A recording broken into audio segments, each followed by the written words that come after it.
Hola, mi nombre es Edson Gabriel Vargas Jiménez, estudiante de Artes Plásticas y Visuales de la Universidad del Tolima. Actualmente curso el segundo semestre y hoy vengo a hablarles de un pintor francés que es el principal representante del realismo. Se llama Gustave Courbet. Para conocer una de sus obras, la cual hablaré más adelante, es necesario saber quién es él y qué es el realismo. Empecemos por quién es él.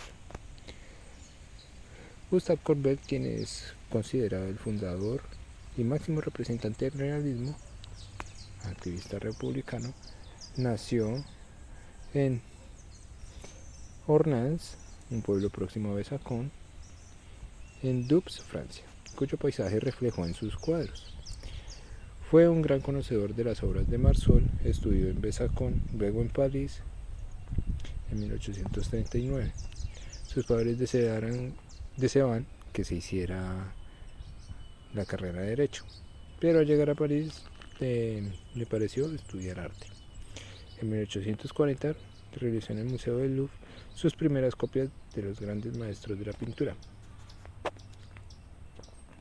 Visitó Bélgica y Holanda en 1847, descubriendo las pinturas de los maestros flamencos como Frans Hals y Rembrandt, que lo marcaron profundamente.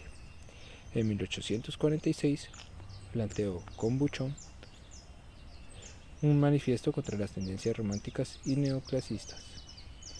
El realismo de Courbet fue fuertemente influido por ambientes revolucionarios del siglo XIX. Era una protesta contra la estéril pintura academicista y los motivos exóticos del romanticismo.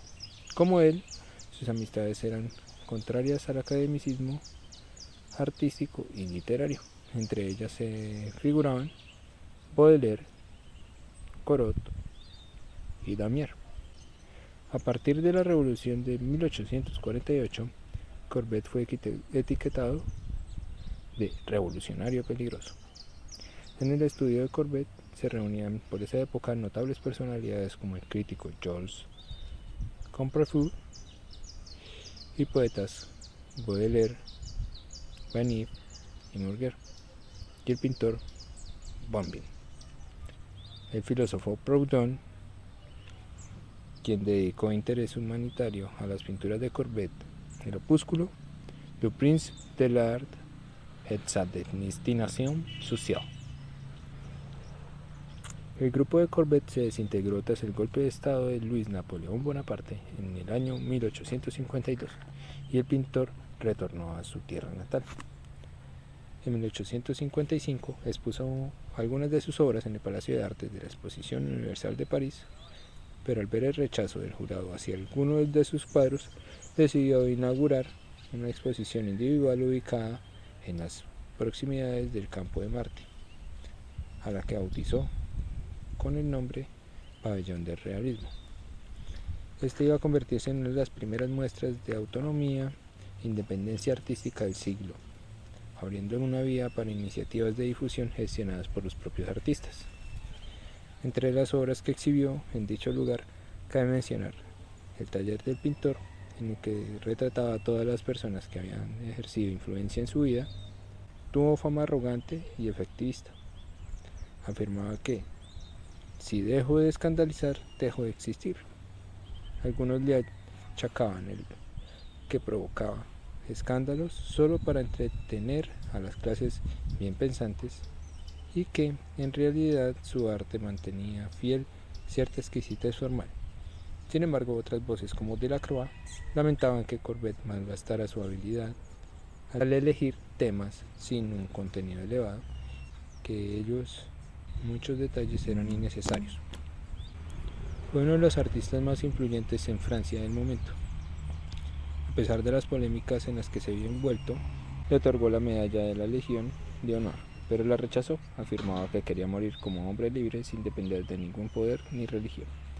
Si bien accedió a participar en el breve gobierno de la Comuna de París en 1871, el filósofo Proudhon, el padre del anarquismo, quiso hacer de él un pintor proletario, Creía que el arte podía subsanar las contradicciones sociales y admitía su compromiso con el socialismo y con el realismo cuando afirmaba: acepto con mucho gusto esta denominación. No solo soy socialista, sino que también soy republicano, y en una palabra, partidaria de cualquier revolución. Y por encima de todo, realista. Realista significa también ser sincero con la verdadera realidad. Courbet se convirtió hacia mediados del siglo en el principal representante de la emergente tendencia realista.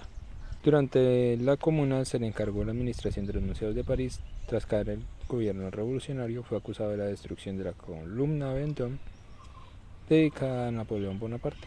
Un consejo de guerra lo condenó a 6 meses de prisión y a pagar 300.000 francos. Al salir de la cárcel escapó a Suiza en 1873 para evitar que el Estado le obligara a pagar la multa, que era tan alta que debía ser liquidada a lo largo de 30 años.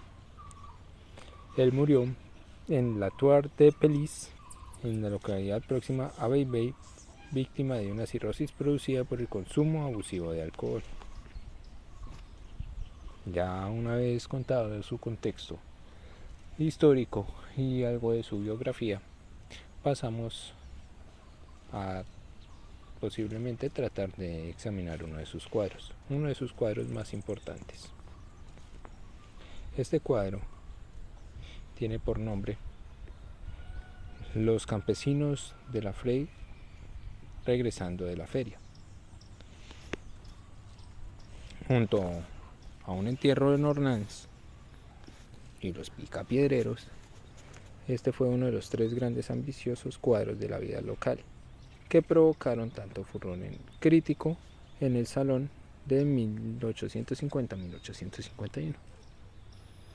El entierro atrajo la mayor parte del fuego hostil, pero los otros 2 que recibieron también sus críticas tomaron su parte. Un crítico escribió que Los campesinos de Frey eran un cuadro que contribuía en gran medida a curar a los parisinos de sus fantasías pastorales y les haría apreciar el asfalto y el Madacán de sus bulevares urbanos. Una distinción favorita entre algunos de los críticos que enorgullecían de su gusto avanzado, como el poeta Théophile Gautier, era que se hacía entre Le Peuple y Le Canil. Le Peuple se podía ver en las víctimas merecedoras y dignas de compasión en un cuadro como El fuego de Antigna. La representación directa que hace Courbet de los campesinos ocupados en sus quehaceres con sus bestias era una representación de la canalla. Lo que inquietaba a los críticos no era la representación de los campesinos como tales, pues ya existía una viva tradición de imágenes bien compuestas que representaban a gente joven y atractiva trabajando en los campos o celebrando la cosecha, lo que alimentaba la fantasía pastoral urbana. Sin embargo, una obra como Los campesinos de Flagey no lo hacía. Los personajes aquí son los verdaderos agricultores de Dobbs, propietarios de tierras, capaces de comprar y vender ganado en la feria, pero también capaces de vivir y trabajar entre sus animales en una intimidad que parece ridícula a los parisinos. Figuras aparentemente humildes, como un hombre que lleva sus bienes a la espalda y pasea una cerda atada a una cuerda, y una mujer que lleva una canasta en la cabeza y se presenta con la escala y la dignidad que afirmaban su significado intrínseco. También resultaba irritante para el ojo crítico del arte la rigidez y aparente rigidez de la figura. Solo el jinete de la izquierda gira el cuerpo y la cabeza, mientras que los demás están firmemente verticales. Esta deficiencia percibida, siempre una ocasión para que los caricaturistas retraten las figuras de Courbet como objetos de madera, surge de la conciencia del pintor y de las cualidades de la imaginería popular tradicional, un aspecto del arte hasta entonces ignorado, que comenzaba a ser considerado con nueva seriedad. Sintió que la franqueza de estas imágenes, la ingenua verticalidad de su figuración, tenía el poder de contrarrestar la sinuosa facilidad de la comparación y la composición académica, y pudo ver que su carácter tenía un sentimiento más cercano a las condiciones reales de la vida y el trabajo rural que las más elegantes agrupaciones de pintores convencionales de este tema de campesinos no consideraban. También difiere de estas obras más pastorales la imponente presencia de los animales de granja, los grandes bueyes, uno de los cuales mira al espectador en forma inquisitiva, y la cerda pintada con cariño en el primer plano central de la pintura. El hecho de que Courbet haya combinado la composición del cuadro entre su primera exposición en 1850 y 51 y la siguiente en 1855 lo revela una caricatura que muestra que la mujer con la cesta en la cabeza estaba originalmente situada en el lugar derecho del cuadro, en lugar de que hacía en medio de donde aparece ahora, formando una pareja femenina que se hace eco de la pareja de jinetes masculinos. La vegetación y la pareja lejana tapan las huellas de la figura original, pero donde la pintura se aclara en el cielo, parece el fantasma de la cesta original. Aquí podemos ver que él intenta reflejar en cierta medida todos los aspectos que bien son retratados en la cotidianidad. Y hasta acá podemos dejar nuestra intervención de Courbet. Así bien, podemos decir que sus trazos y la búsqueda de la representación de la realidad en cada uno de sus cuadros hace que Courbet sea uno de los mayores representantes del realismo. Si bien es sabido, el realismo hace parte de un movimiento que busca reflejar al ser humano como centro, enfocarte en las experiencias y las realidades de las personas comunes y los sujetos anónimos. Procuraban los artistas comprometerse con los problemas de su tiempo y buscar retratar la dignidad de la vida cotidiana, incluso con los aspectos más crudos. Reflejaban en sus obras la pobreza, la desigualdad y las injusticias sociales. También buscaban la fidelidad y la exactitud. En sus técnicas se utilizaba el esfumato, la perspectiva lineal y el claroscuro, como contrastes fuertes entre luces y sombras.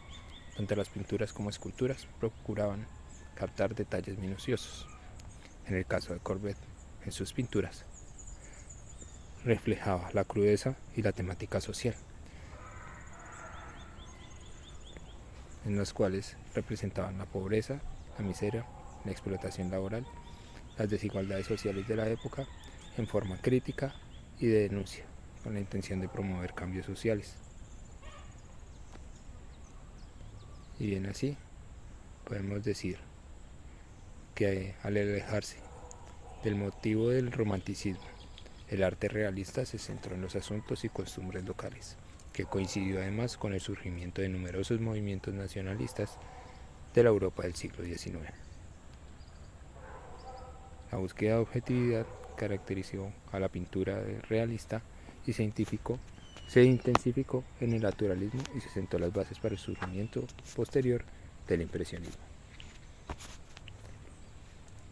Bien así, podemos terminar y concluir que nuestro artista Courbet es uno de los mayores representantes y por algo es nombrado el fundador y máxima figura representante del realismo. Con ustedes y para ustedes. Muchas gracias.